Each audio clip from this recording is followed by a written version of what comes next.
જય સંવિધાન, જય ભારત. 9 વાગી ગયા છે અને દરેક લોકો વરસાદી માહોલનો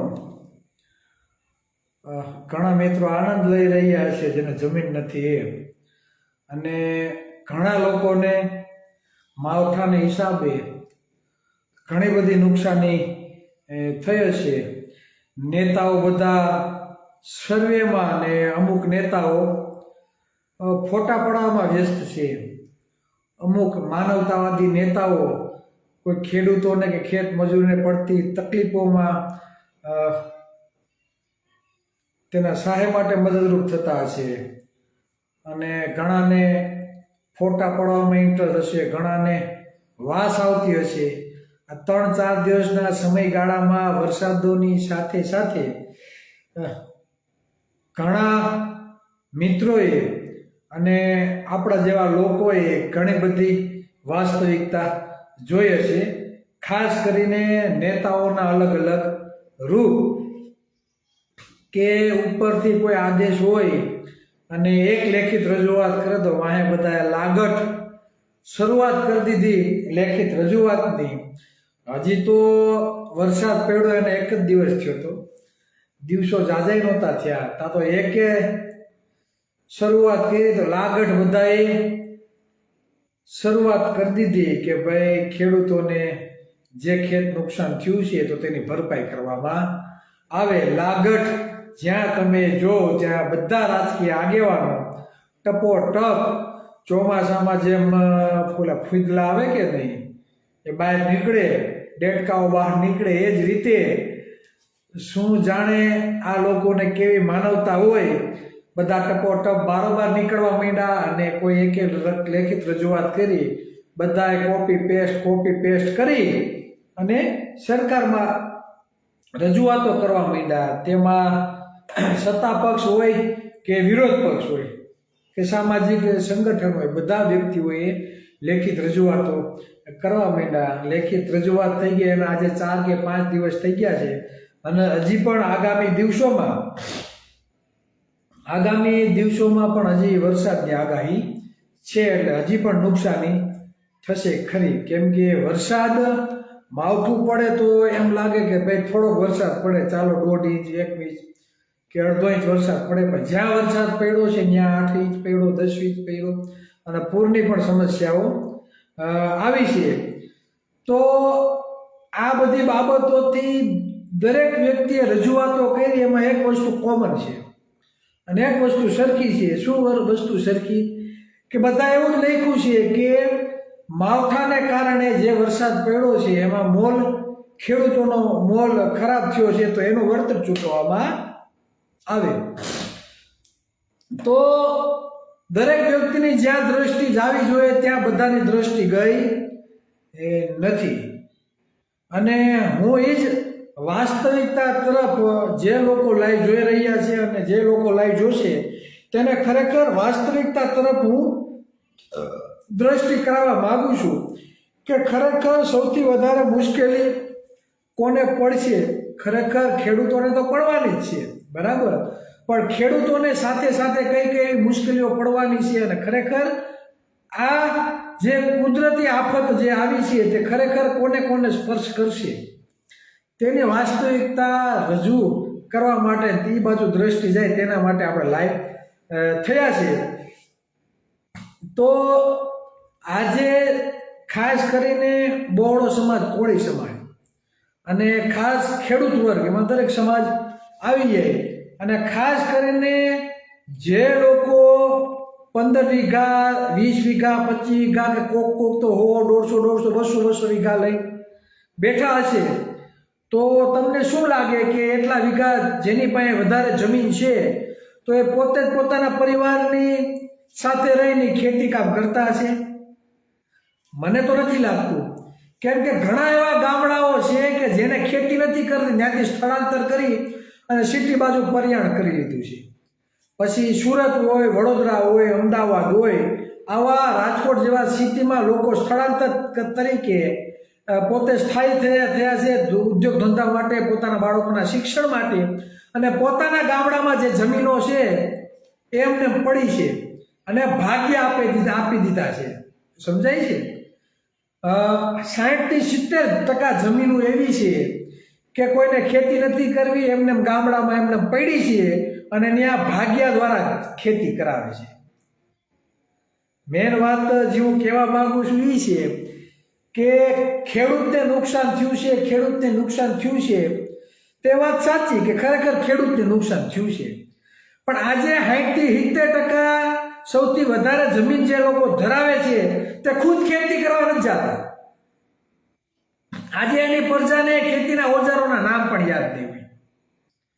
અને ખરેખર આ જે જમીનો છે તેમાં ખેતી કરનારા સૌથી વધારે કોળી સમાજના લોકો, સૌથી વધારે ઓબી સમાજના લોકો, સૌથી વધારે એસી અને સૌથી વધારે એસટી સમાજના લોકો છે કે અન્ય જે ખેડૂતો છે તેની જમીને ભાગ્ય તરીકે રાખે છે, કોઈ ખાંખે રાખે છે કે કોઈ મજૂરી કામમાં જે દાળિયાપણું કહેવાય કે 250, 300, 400 રૂપિયા જે દાળિયું કરે છે, 500 રૂપિયે દાળીએ મજૂરી કામ તરીકે રાખી અને પોતાનું ખેતીનું કામ કરાવે છે. તો સ્વાભાવિક છે વરસાદ પડ્યો છે, શિયાળાની શરૂઆતમાં માવઠું થયું છે તો ખરેખર નુકસાની ગઈ હશે. તો જે નુકસાની આ ખેત મજૂરીને ગઈ હશે તેનું કોણ? ઘણા લોકો હાઈકે જમીન રાખે છે એટલે લગભગ કોઈ હાઈકે જમીન એટલે ઉધળી જમીન કદાચ રાખી લે, કદાચ માની લો કે 1 વીઘાના 7-8 હજાર રૂપિયા આપતા હોય વર્ષના, બરાબર? તો કોઈ એ રીતે રાખે, કોઈ ત્રીજે ભાગે રાખે. ત્રીજે ભાગે તો કોઈ દેતું હોય કે ઠીક છે, પહેલા મને યાદ છે કે 4/4 ભાગે આપતા, ચોથો ભાગ આપતા, કોઈ ત્રીજો ભાગ રાખે, બરાબર? એમાં ખેડૂતનો બધી વસ્તુમાં ત્રીજો ભાગ હોય. આવી કઈ શરતોને આધીન ખેડૂત પોતાની જમીન અન્ય ખેત મજૂરોને ભાગ્ય આપે, હાંખી આપે કે મજૂરી તરીકે તે ખેતકામ કરાવીને ખેતીની ઉપજ લેતા હોય છે. તો આ છે વાસ્તવિકતા. તો એટલા નેતાઓએ લેખિત રજૂઆતો કરી તો એમાં મને તો ક્યાંય એવું દેખાણું નહીં કે એણે માત્ર ને માત્ર ખેડૂતોને ઉલ્લેખીને લખ્યું છે, ખેત મજૂરોને ઉલ્લેખીને કોઈ જાતનું કાંઈ લખ્યું નથી, બરાબર? તો કોઈ માની લો કે 5 વીઘા જમીન, બરાબર, કોઈએ 5 વીઘા જમીન કદાચ 50,000માં કે 40-50,000 રૂપિયામાં ભાગ્યું રાખ્યું હોય, બરાબર? અલગ અલગ વિસ્તારમાં અલગ અલગ વીઘાના ભાવ હોય કદાચ, બરાબર? તો આ જે મજૂરી કામ કરે છે એને ભાગ્યું રાખ્યું હોય, કોઈ હાંખે રાખ્યું હોય, બરાબર? તો એ તો કાંઈ ખેડૂત એને ભરપાઈ કરી દેવાનો નથી, કેમ કે એ દેખીતું છે માવઠું થયું છે, પાકને નુકસાન થયું છે, તો એ ખેત મજૂરોને કાંઈ ખેડૂત ભરપાઈ કરી દેવાનો નથી, કેમ કે ખુદ એને નુકસાની કઈ છે તો ભરપાઈ ક્યાંથી કરવાનો? ભરપાઈ કરશે નહીં. તો અક્કલ મઠાના ઓથમીરો જે નેતાઓ થયા છે, જ્યાં સર્વે કરવા નીકળ્યા છે પોતાની વાય લૂંટાવા, ફોટા સેશન કરવામાં, પગમાં ઓલા બૂટ પહેરીને પોતાના પગ ખરાબ ન થાય. એક નેતા એવો હતો કે વાસ આવે છે. આવા જે પોતાની બુદ્ધિનું પ્રદર્શન કરવા જે સર્વે કરવા નીકળ્યા છે, આ ડોફાઓને એટલી તો ખબર પડવી જોઈએ ને, એવો તો સર્વે કરાય કે નહીં કે 40 વીઘા જમીન છે તો ભાઈ ખરેખર તમે અહીંયા ખેતી કરો છો કે તમે ભાગ્યું આપો છો કે ખેત મજૂરે શું તમે ખેતી કરાવો છો? આવો કોઈ સર્વે કર્યો છે ખરા? તો તમે તમારા વિસ્તારના જખમરાવાના ધારાસભ્ય બન્યા છો ભાઈ. તમે જો સર્વે નથી કરી શકતા કે ખરેખર તમારા વિસ્તારમાં જે ખેતી લાયક જે જમીનો છે ખરેખર ખેડૂતો આવે છે કે ખેડૂતો અન્ય લોકો પાસે મજૂરી કામ કરીને ખેતીનું ઉત્પાદન કરે છે? આવો કોઈ સર્વે કર્યો છે? તો તમે કયા મોઢે ભાઈ સર્વે કરો છો? એનો મતલબ એ કે એક ઘેટું કૂવામાં પડે છે, એકે લેખિત રજૂઆત કરી એટલે બધાએ લેખિત રજૂઆત કરીને કોપી પેસ્ટ કરીને પોતાના આંકાઓને લેખિત રજૂઆત કરી દીધી. આ વાસ્તવિકતા છે. ખરેખર તમારે સર્વે કરવો હોય તો સર્વે ન્યાયિક હોવો જોઈએ, માનવતાલક્ષી હોવો જોઈએ, કોઈને અન્યાય થવો જોઈએ નહીં. પછી તે ખેડૂત હોય કે ખેત મજૂર હોય, સમજાય છે? પણ નહીં, આ ડોબા, અભણ, અક્કલ મઠા, બરાબર, તેના માટે તમે જે શબ્દો ફાળવો ને તે બધા અત્યારે યોગ્ય જ છે, મને તેવું લાગે. કેમ કે એક પણ અક્કલ મઠા, એક પણ ધારાસભ્યએ કોઈ એવી લેખિત રજૂઆત નથી કરી કે ભાઈ ખેડૂતોને તો નુકસાન થયું જ છે, પણ ખેડૂતોની સાથે સાથે જે ખેત મજૂરો છે, જે ભાગ્ય રાખે છે, જે હાંખે જમીન રાખે છે, જે લોકો સ્થળાંતર કરીને અન્ય જગ્યાએ ખેત મજૂરી કામ કરવા જાય છે, આ લોકોનું શું? તો સર્વેમાં આ બાબત તો ક્યાંય આવતી જ નથી. એનો મતલબ એ છે કે આપણે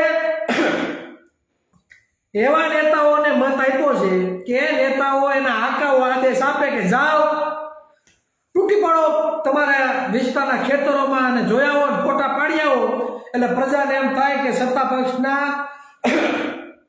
ધારાસભ્યો, સાંસદો, મંત્રીઓ, બરાબર, હોદ્દેદારો, પ્રેસ પ્રમુખો, જિલ્લાના પ્રમુખો, આ બધા ખેડૂતોની ખરેખર એને વેદના દેખાય છે, ખરેખર સત્તા પક્ષ કામે લાગી ગયું છે, બરાબર.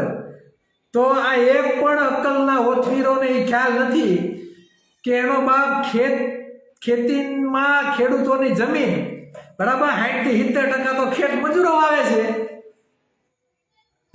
મારો પરિવાર હોય, અમે 3-4 જણા મારા પરિવારમાં અમે હોઈએ, અને કદાચ મારી પાસે 50 વીઘા જમીન હોય તો અમે 4 જણા હું 50 વીઘા જમીન ખેડી શકવાના છીએ. 50 વીઘા જમીન અમારી પાસે છે તો અમે 4-5 વ્યક્તિ 50 વીઘાનો આખો જે પાટડો છે એ અમે અમારી રીતે ખેડી નાખવાના છીએ? તો કે નહીં, એને ખેત મજૂરનો સહારો લેવો પડે ને લેવો જ પડે. આ વાસ્તવિકતા છે ને. તમે ગમે એ ગામમાં જાઓ, ગામો ખાલી થઈ ગયા છે ને ગામો જે ખાલી થયા છે એમાં સૌથી વધારે જે ખેડૂતો છે, બરાબર, 50% જે ગામો ખાલી થયા છે, સૌથી વધારે ખેડૂતોએ ખાલી કર્યા છે. પોતાના બાળ બચ્ચાના શિક્ષણ માટે, ઉદ્યોગ ધંધા માટે, બરાબર. તમે સર્વે કરી લેવો તમારા ગામમાં કેટલા લોકો ગામ છોડી સ્થળાંતર કરીને સિટીમાં વયા ગયા છે. આ વાસ્તવિકતા છે. અને સૌથી વધારે આ જ ખેત મજૂરો છે, બરાબર, જેને આ નુકસાનીની અસર થઈ હશે. તો કઈ રીતે? એક તો વરસાદ થયો એટલે 10-15 દિવસ લગી એ ખેતરમાં કાંઈ કામ એટલે 15 દિવસનું કામ ખોટી થયું. બીજું કે કોઈ હાઈકે ભાગ્યું રાખ્યું હોય છે, કોઈ બીજે ત્રીજે ચોથે ભાગે ભાગ્યું રાખ્યું હોય છે, બરાબર. એટલે ખેડૂતોને જેટલી નુકસાની થઈ છે એનાથી ડબલ નુકસાની કોને જવાની છે? ખેત મજૂરોની. બીજું, તમે તો તમારા ગામની શાળાઓ છે, આ સરકારે ગામડાઓની શાળાઓ તો બંધ કરી દીધી છે, એટલે શિક્ષણ તો ખતમ થઈ ગયું. સસ્તું શિક્ષણ કે મફત શિક્ષણ મળતું એ તો આ લોકોએ બંધ કરી દીધું છે, બરાબર. એટલે હવે જે લોકોને નુકસાની થઈ છે, નુકસાનીની સાથે સાથે તેની પોતાની જે આજીવિકા છે, બરાબર, આ આજીવિકા ઉપર એને ભાર પડવાનો છે. શિક્ષણનો હોય, બરાબર, રોજિંદા જીવનની જે પણ ચીજ વસ્તુઓ ખરીદવાની હોય, બધી બાબતોમાં તે અસર કરવાની છે. બીજું, તમે દરિયાકાંઠાના જેટલા પણ ગામડા તમે જોઈ લો, બરાબર, ને સૌથી વધારે હું એમ કહું કે તે જગ્યાએ ઓબી સમાજના લોકો વસવાટ કરે છે. અને દરિયાકાંઠાના વિસ્તારમાં ભાવનગરથી તમે પોરબંદર સુધી જાઓ તો સૌથી વધારે કોળી સમાજ વસવાટ કરે છે, બરાબર. તો આ કોળી સમાજ અને આ જમીન જે આપણા ગૃહમંત્રી અને જે ઉપમુખ્યમંત્રી બન્યા છે, બરાબર, હર્ષભાઈ સંઘવી, એણે જે નિવેદન આપ્યું કે પેલા કેટલા પાક લેતા હતા આપણે, બોલો પેલા કેટલા પાક લેતા હતા? તો કે પેલા 1 પાક લેતા હતા, હવે 3 પાક લેવાય છે. હવે એ ડફોડને કોણ સમજાવે? એને પૂછજો ભાઈ તને ખેતીના ઓજારના તને નામ આવડે છે? તો એ ભાઈને નહીં આવડતા હોય. બીજું, એને હું તો કહું એ ખબર નહીં પડતી હોય કે ખરેખર માંડવી છે જમીનમાં થાય છે કે ઉપર થાય છે, છોડમાં થાય છે કે ક્યાં થાય છે, બરાબર. એને કોઈ જાતનું નોલેજ નહીં હોય. કપાસ છે તો ક્યાં છોડમાં થાય છે કે વેલામાં થાય છે, બરાબર. એને કોઈ જાતની કઈ ખબર નહીં હોય, બરાબર. કોઈ જાતનો ભાઈને નોલેજ નહીં હોય ને જી ફાકા એના બણગા વાયરા કે પેલા 1 પાક લેતા હતા હવે 3 પાક લે છે. તો ભાઈ તું કોક દીક છે ને મહુવા બાજુ જા કે અમારા ઘેડ પંથકમાં તું જા, વર્ષનો એક જ પાક લેવાય છે. વર્ષનો માત્ર એક જ પાક લેવાય. પછી બાલ પંથકમાં જાતો ન્યાય વર્ષનો એક જ પાક લેવાય છે. કોક દી તમે એવા વિસ્તારની તમે મુલાકાત લ્યો તો તમને ખબર પડે ને. તમને તો માઇક હાથમાં આવી ગયું એટલે બળગા તમે ઠોકવા માંડો. અમારા ઘેડમાં જાઓ એક જ પાક લેવાય. ચોમાસું આવે, સેલ આવે, બધું તણાઈ જાય. બરાબર? ચણાનું વાવેતર થાય, શિયાળામાં થાય તો થાય ને કે પૂર્વા વરસાદ થયો તો ધોવાઈ જાય. હવે શું કરવાનું એને? કેમ કે જ્યાં જગ્યાએ ઓબીસી સમાજની, જે જગ્યાએ કોળી સમાજની વસ્તી છે ને, ત્યાં આ લોકોએ 12 માસ સિંચાઈનું પાણી પહોંચે ને એવી કોઈ પણ જાતની વ્યવસ્થા કરી નથી. એમને કોઈ પણ જાતની સિંચાઈની વ્યવસ્થા કરી નથી કે ખેડૂત તો એક પાક નિષ્ફળ જાય તો ચાલો બીજા 2 પાક લેવાના હોય તો એ લઈને પોતાની આજીવિકા ચલાવે. આવું એક પણ જાતનું આ લોકોએ, જ્યાં શિક્ષિત સમૃદ્ધ લોકો છે ત્યાં લોકોએ આ રીતની વ્યવસ્થા કરી છે. 12 માસ સિંચાઈનું પાણી મળે ને એ મસ્ત મજાની વ્યવસ્થા આ લોકોએ કરી છે. જ્યાં લોકો 2 કે 3 મોસમ લે છે. બાકી જ્યાં કોળી સમાજની જમીનો છે ત્યાં માત્ર એક જ મોસમ લેવાય છે અને આ માવઠું થયું એટલે પૂરું. ત્યાંના લોકો ખેત મજૂરી કામ કરે છે. બરાબર? એટલે આ વરસાદ પડ્યો એટલે પૂરું. હવે બાકીના 6-7 મહિના એને શું કરવાનું? પ્રશ્ન એ છે, બાકીના 6-7 મહિના શું કરવાનું એમ. આ સરકાર છે તમને ટેક્સ ફ્રી તો નહીં કરી દે. બાકીના સમયમાં તમે રોજિંદા જીવનમાં જે પણ વસ્તુ ખરીદશો, સવારે ઉઠો, બ્રશથી માંડી, સાબુથી માંડી, તેલ, રોજિંદા જીવનની કોઈ પણ વપરાશની વસ્તુ તમે લેતા આવજો, પેટ્રોલ ડીઝલથી માંડી કોઈ બી વસ્તુ, આમાં તમે જે ટેક્સ ચૂકવો છો એ સરકારને જાય છે સીધો. બરાબર? તો આ ટેક્સ તો બંધ કરવાનો નથી. એ તો તમારો ઊભો છે. પણ જે તમે ટેક્સ ચૂકવો છો, બરાબર, એના પ્રમાણમાં તમને વળતર શું મળે છે? માવઠું થયું તો આ માવઠામાં તમને જે નુકસાની થાય છે તો નુકસાની માગવાની કોની પાસે? એવી સરકાર પાસે કે સરકારમાં બેઠેલા વ્યક્તિઓ અમુક ચોક્કસ વ્યક્તિઓનો વિકાસ કરે છે, ચોક્કસ જ્ઞાતિઓનો વિકાસ કરે છે. તમારો કોઈનો વિકાસ કરતી નથી. સમજાય છે? ઉદ્યોગપતિઓને હજારો કરોડ માફ કરી દે છે.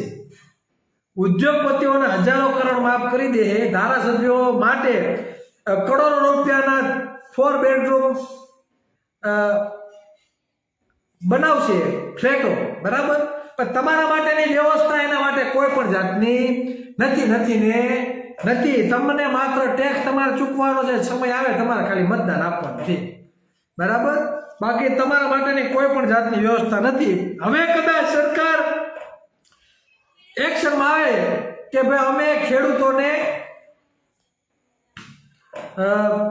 નુકસાનની ભરપાઈ કરશું, તો તમને આપીને કેટલું આપશે? ચાલો, કોઈ પાસે જવાબ હોય તો આ કોમેન્ટમાં લખજો કે ખરેખર સરકાર તમને નુકસાનની ભરપાઈ કરશે તો કેટલું નુકસાન તમારી ભરપાઈ કરશે? તમને લાગે છે કે પૂરેપૂરી ભરપાઈ તમને કરી દે?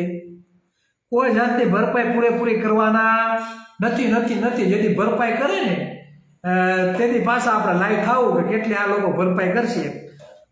અને ભરપાઈ કરશે તો વચ્ચે બેઠેલા, બરાબર, વચ્ચે બેઠેલા લોકો એ ભરપાઈ પૂરેપૂરી તમારા લગી પહોંચશે ખરી કે નહીં પહોંચશે?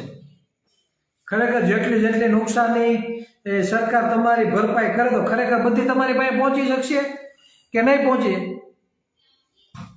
તો કે નહીં પહોંચે. અને ખરેખર તમને માલુમ થાય કે આ ભાજપની સરકારમાં એક પણ જાતના મોટા ડેમો બન્યા નથી. બરાબર ને? વિરોધ હંમેશા ચાલુ સરકારમાં હોય, આપવાળાનો કોંગ્રેસવાળાનો ના હોય. બરાબર? હવે કૃષિ મંત્રી બનાવ્યો એને કોઈ કૃષિ શું છે એ ખબર ન હોય, ખેતી શું છે, એવાને કૃષિ મંત્રી બનાવી દે. જેણે ખરેખર ખેતી કરી હોય એને ખબર હોય કે ખરેખર ખેતીમાં કઈ જાતનું નુકસાન જાય છે. બરાબર? અને આ રાજ્યના ગૃહમંત્રી ખેતી ઉપર નિવેદન આપે. વિચાર કરો તમે, જેને કાયદો વ્યવસ્થા સંભાળવાની છે એ ખેતી ઉપર નિવેદન આપે કે પેલા એક મોલ લેતા હતા, હવે 3 મોલ લે છે. એટલે આ બધા તાઇફા છે અને એ લોકોને ખબર છે કે લોકો જાગૃત થયા છે એટલે બધાને ઓલા શું છે કોઈ ઓલું ખીલેથી છોડી દીધા છે પટ્ટા ગળામાં પટ્ટો કાઢી જાઓ તમે આટો મારી આવો ખેતરોમાં બરાબર અને સર્વે કર્યો છે પણ મેં કીધું એમ આવો સર્વે કર્યો છે બરાબર ખેડૂતોને નુકસાન થયું છે ભરપાઈ કરો પણ તમારો બાપ બોલો ખેતરમાં ખેતી કરે છે ખેત મજૂરી એનું કોણ જોઈએ હમું જે 300-400 રૂપિયા દાડીએ જાય છે જે હાઈકે જમીન રાખે છે બરાબર આવા લોકોની વારે કોણ આવશે તો તમારે સર્વે કરવાનો હતો તો એ પણ સર્વે કરવો જોઈએ ને કે ખરેખર 70% સમુદાય જે ખેત મજૂરી કામ કરે છે ને ખરેખર વાસ્તવિક ખેડૂતો તો એ જ છે જે ખેતી કરીને મોલ પકવે છે બરાબર આ લોકોની નુકસાની છે એ કોણ ભરપાઈ કરશે અને લોકોને માલુમ થાય કે દરેક વ્યક્તિ આ સરકારને દર વર્ષે 26 થી 27,000 રૂપિયા દર વર્ષે સરકારને ટેક્સ ચૂકવીએ છીએ કેટલું 26 થી 27,000 અને એને કદાચ ભરપાઈ કરવું પડે તો પોતાના ખીચામાંથી કઈ ભરપાઈ કરતા નથી થોડાક તાઇપા ઓછા કરવા પડે મોદી સાહેબ આવે ભૂપેન્દ્ર પટેલ સાહેબ આવે ગૃહમંત્રી આટો મારવા આવે ત્યારે કરોડો રૂપિયાના ખર્ચા ઓછા કરવા પડે એની જગ્યાએ જે આ નુકસાની ભરપાઈ કરવી પડે એ કરવી પડે પણ દેવાની દાનત હોય તો શું હોય દેવાની દાનત હોય તો કેમ કે સૌથી વધારે નુકસાનમાં જો ગયું હોય તો ખેત મજૂરો છે અને સૌથી વધારે જે 1 કે 2 પાક લે છે સૌથી વધારે જે જમીનો છે એ કોળી પટેલોની જમીનો છે સૌથી વધારે તમે ભાવનગરથી પોરબંદરનો પાટો આટો મારી દેવો દરિયાકાંઠાનો જ્યાં 1 થી 2 મોલ જ લેવાય છે વર્ષના આ સૌથી વધારે જો જમીન હોય ને તો કોળી ભાઈઓની જમીન છે એટલે કહેવાનો મતલબ એ કે જમીનો છે પણ નહીં કહેવા બરાબર જમીનો છે પણ નહીં કહેવા બરાબર તો હવે આ સૌથી વધારે ઓબી સમાજના લોકોને નુકસાની ગઈ હોય ઓબીસીનો એ કોઈ સત્તા ઉપર તો છે નહીં ઓબીસીનો મુખ્યમંત્રી નથી ઓબીસીનો કૃષિમંત્રી નથી બરાબર તો કઈ રીતે તમારી વારે આવશે તમને લાગે કે આપણા ભાઈઓને નુકસાની ગઈ છે તો આપણો ભાઈ મદદે આવશે ખાલી લેખિત કરશે કે અમારા વિસ્તારમાં ફલાણી વસ્તુ થઈ છે બરાબર તો ફાળવવા વિનંતી પણ ઓર્ડર કોને કરવાનો છે જે ખરેખર નિર્ણય કરવાનો છે એવા વ્યક્તિને નિર્ણય કરવાનો છે જેને આપણે કોઈ પણ જાતની ચિંતા નથી એના સમાજને એટલા મત પણ નથી એના સમાજના એટલા મત પણ નથી કે ગામમાં સભ્યમાં ચૂંટાઈને આવે બરાબર એ લોકો આખી સરકારનું હેન્ડલ કરે છે અને આ કંપનીના માલિક બનીને બેઠા છે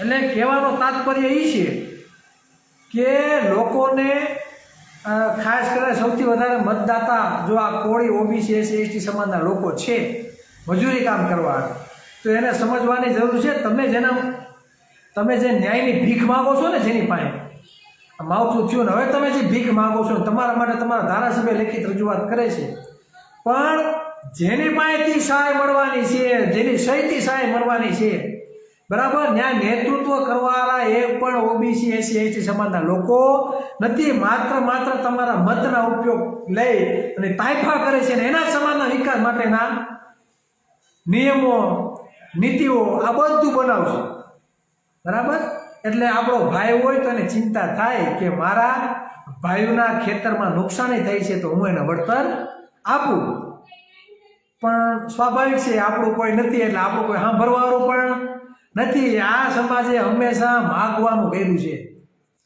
દેશું ક્યારે લોકોને આપશું ક્યારે કે સમય આવે અન્યાય થાય એટલે માગ જ કરવાની છે આપશું ક્યારે આ પ્રશ્ન મોટો છે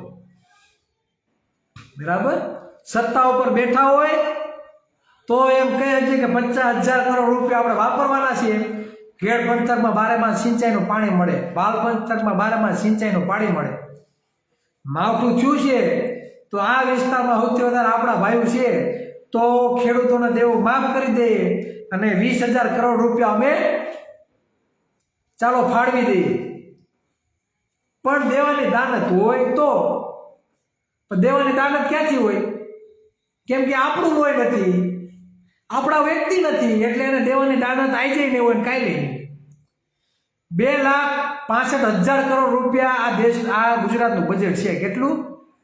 2,65,000 કરોડ રૂપિયા. અને ટેક્સની આવક 1,87,000 કરોડ. બરાબર? તો 50,000 કરોડ તમારા માટે વાપરે તો એમાં કઈ નવી નવાઈ નથી. એ લોકોને ઉદ્યોગપતિઓને રૂપિયા ટોકન દરે જમીન આપી છે. એ લોકોને ઉદ્યોગપતિઓના વિકાસ માટે નીતિઓ બનાવી છે. બરાબર? એનું દેવું માફ કરવું છે પણ તમારા માટે કોઈ જાતનું કાંઈ નથી.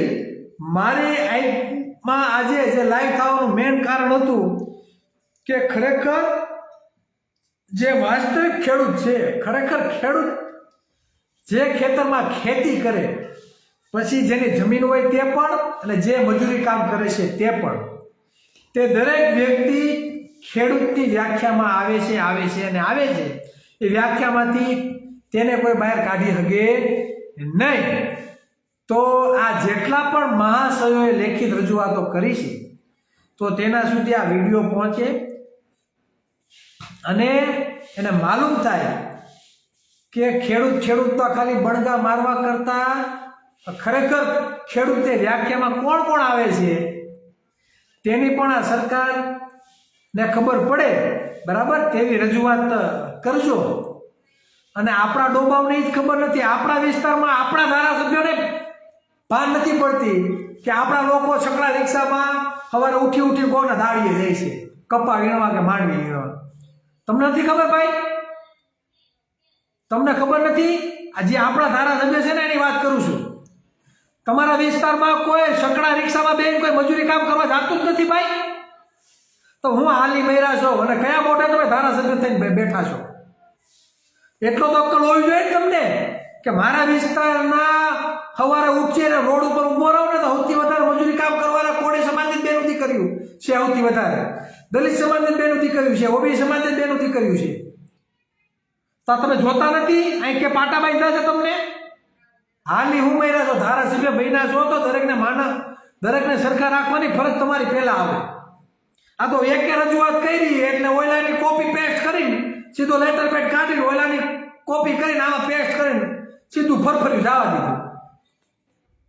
અને હું તો આ સમાજને કહું કે આવા તાણી કાઢલાઓને ત્યાં મોકલીને કાંઈ તમે સમાજનું ભલું નહીં કરી દો. શું કરશો બાકીના 6-7 મહિના? તમે શું કરશો? મજૂરી કામ તમારે કરવું છે, બાકીના 6-7 મહિના કરશો હું તમે? એટલે ખરેખર જે લોકો સર્વે કરવા ગયા છે ભાઈ, થોડીક આ બુદ્ધિનો ઉપયોગ કરો. બરાબર? અને સૌથી વધારે 70% લોકો ખેત મજૂરો છે. બરાબર? એટલે વાસ્તવિકતા સમજો. અને આ છે ને ઓલા ખેડૂતોના જમીનોના ખાતેદારોમાં પૈસા થાય, આ ખેત મજૂરોનો શું કરશો? જેણે ભાગ્ય રાખ્યા છે એટલે ખેડૂત આપી દે? આપશે નહીં, મને નથી લાગતું. આ વાસ્તવિકતા છે. ખેડૂતોને સહાય મળવી જોઈએ, એમાં આપણો કાંઈ વિરોધ નથી, મળવી જ જોઈએ. બરાબર? પણ ખેત મજૂરોનું શું? બરાબર? ડાયરેક્ટ ઓલા ખેડૂતોના ખાતામાં જાય પણ ખેત મજૂરોના હાથમાં કાંઈ પાવલી આવશે નહીં. બરાબર? તો આ વાસ્તવિકતા છે ને આ વાસ્તવિકતા પહોંચાડવા માટે આપણે લાઈવ થયા હતા. બરાબર? કોઈને કાંઈ કોમેન્ટ હોય તો જણાવજો. કેમ કે વાસ્તવિકતા રજૂ કરવી એ દરેક વ્યક્તિની ફરજ હોવી જોઈએ. અને મને જે લાગ્યું એ મેં રજૂઆત કરી છે. અને તમારા વિસ્તારમાં જો હજી કોઈ ધારાસભ્ય આવવાના બાકી હોય તો એને એક ટકોર કરી દેજો કે ભાઈ તમે ખેડૂતો માટે ખરેખર સર્વે કરવા નીકળ્યા છે તો ખરેખર ખેડૂતોની જમીન વાવે છે કોણ? એમાં ખેત મજૂરી કરે છે કોણ? આ પણ સર્વે કરજો. બરાબર? અને ખેડૂતોના ખાતામાં પૈસા જાય તો ખેત મજૂરોના ખાતામાં પૈસા આવે. બરાબર? તો એવું કરજો. નહીતર મને તો એવું લાગે કે આ દેખાવનું બધું ફિલ્મ છે આખું ઉપજાવેલું. બરાબર? ફોટા સેશન. બરાબર? અને એક ખેતરમાં ને લાકડ જ્યાં જાય ને પેલા ફોટા પાડે અને કોઈ દી એનો બાપ કોઈ દી ગયો ન હોય ગારામાં આ ફોટો પડાવવા માટે ગારામાં જાય. બરાબર? અને પછી પોતાના હગાવાલા હોય ને પછી ઘરે જઈને ચા પાણી પીવે અને ફોટા પાડશે. અને એ ફોટા પાછા ચડાવવાના પાછા આપણા જ હોય બધાય. અને ઘણા મેં જોયા છે કે અમારા ફલાણા ધારાસભ્યએ લેખિત રજૂઆત કરી છે. તો લેખિત રજૂઆત કરી છે તો તમારા ગામના 70% તો દાડીએ જાય છે. તમારા ગામમાં 70% દાડીએ જાય છે. તો આ સર્વે કેમ એને કર્યો નહીં? ખાલી ખેડૂતોનો કેમ ઉલ્લેખ કર્યો, ખેત મજૂરોનો ઉલ્લેખ ન કર્યો? સૌથી વધારે મત ખેત મજૂરો જ આપે છે. સમજાય છે? સૌથી વધારે મત એ ખેત મજૂરો જ આપે છે. પણ આપણો સમાજ અશિક્ષિત છે, તર્ક સાથે આગળ વધતો નથી. બરાબર? હા મુકેશભાઈ સાંખળ ભાઈ બધી જગ્યાએ નમાલા જ છે. બરાબર? ધારાસભ્ય કે અમારા વિસ્તારના નમાલા છે, પણ નમાલા છે એનું કારણ એ છે કે સર્વે હરખાઈ નથી કરી શકતા ભાઈ. કોપી પેસ્ટ કરે છે, એમાં શું થવાનું ભાઈ? વાસ્તવિકતા જે ખરેખર રજૂઆત કરવી જોઈએ ધારાસભ્ય તરીકે, બરાબર? હવે આપણે 6 ચોપડી 5 ચોપડી ભણેલા અક્કલ પઠ્ઠાઓને ત્યાં મોકલી દઈએ. અધિકારીઓ સામે શું બોલવું એને કાંઈ ખબર નથી. બરાબર? અને જેના મત નથી એની પાસે આજીજી કરે, આમ હાથ જોડે આવે, એટલે ઓલા કેબિનેટ મંત્રી આવે ને એટલે આમ હાથ જોડે, આવો સાહેબ, આવો સાહેબ. હવે એ આપણા સમાજનું શું ભલું કરીને દેવાના?